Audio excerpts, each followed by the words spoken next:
And as the 2016 presidential race kicks into high gear, congressional elections seem to be on the back of everyone's mind heading into the new year. And with the House up for election, as well as 1/3 of the Senate, the race could be especially challenging for Republicans.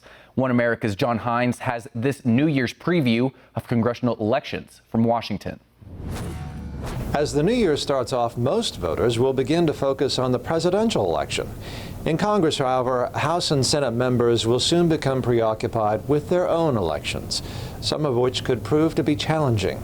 Here's Nathan Gonzalez, editor of the Rothenberg-Gonzales Political Report. When you look at the Senate playing field, Republicans are on the defensive. This is 2016, and this is the class that was elected in 2010. It was a great Republican year. Republicans picked up seats, but now they have to defend those seats 6 years later. So Republicans are defending seats in Democratic and competitive states, such as Illinois, Wisconsin, Pennsylvania, Ohio, an open seat in Florida, North Carolina. That's difficult terrain for Republicans in a presidential year. While there are several vulnerable Republican senators up in 2016, Gonzalez says he can only think of one or two Democrats in the Senate who are in jeopardy. Right now, I think the only Democratic vulnerable seat is Nevada, where Harry Reid is retiring, and it's an open seat.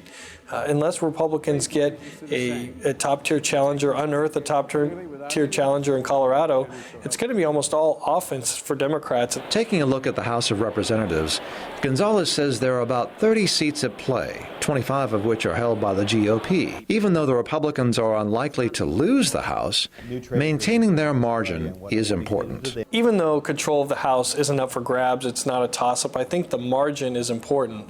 If Republicans lose seats and their margin comes down, then that leaves little room or less room for Speaker Paul Ryan to legislate and get things passed. It could give the House Freedom Caucus more control. Gonzalez notes that the presidential election could have a significant impact on the outcome of individual congressional races.